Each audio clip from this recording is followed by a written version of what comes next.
36장 38절입니다. 그러므로 그 사울은 죽었다. 그리고 그 사울은 죽었다. 그리고 악보르 아들 발하난이 그 대신 왕이 되었다. 제사장으로 만드는 신을 섬기는 사람도 죽었습니다. 이 사람도 재판을 하는 것에서는 온전하지 못했던 것을 알 수 있죠. 악볼은 사울의 비서였을 것으로 보입니다. 그리고 악볼은 자신이 사울의 비서였기 때문에 풍요의 신에 대한 개념을 알고 있었을 것이고 이 지식을 통해 자신의 아들을 신으로 만들어 다스리게 했습니다.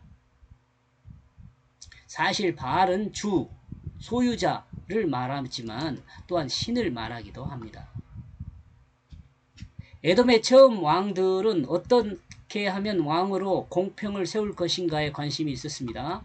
그러나 그 왕이란 제도는 공평보다는 주라는 개념으로 성장한다고 볼 수 있습니다. 즉 모든 것의 소유자로 왕이란 개념이 변한 것입니다. 유목생활에서 정착생활로 환경이 농경사회로 바뀌면서 농장과 지역사회의 주권을 가지고 그 주권을 유지해야 했을 것입니다.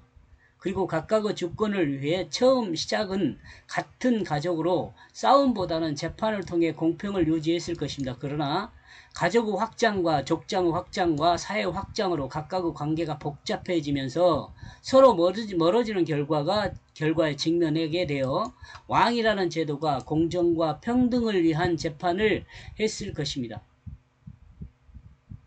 왕이라는 제도가 공정과 평등을 위해 재판을 했을 것입니다. 그러나 어떤 족속은 힘이 있어 재판의 결과에 승복하지 않고 화를 내며 큰 소리를 내게 했을 수 있고 개인 관계에서도 이와 같은 일이 있었을 수 있었지만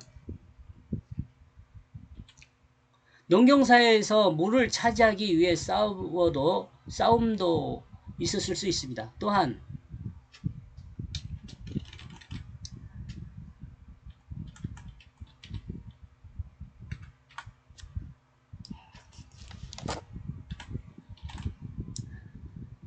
그러나 물을 쟁탈하기 위한 싸움도 하늘에서 비가 내리지 않으면 소용이 없었습니다. 그러므로 자연의 주관하시는 신을 만들어 그 신에게 간구하는 제사장적 왕이 필요했을 것입니다. 그리고 제사장의 일을 행하는 사람의 비가 보기에 이는 사기라는 생각을 했을 것이고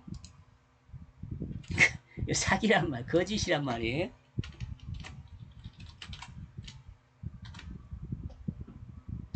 이 사기를 이용한 사람이 생기게 됩니다. 그리고 이 사람은 자신의 아들을 신으로 만들어 그 일을 계속하게 만들었을 것입니다. 그러나 이 사기는 드러나게 됩니다. 거짓은요.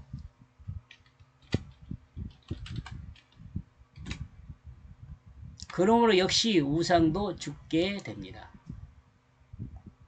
여기까지 보겠습니다. 고맙습니다.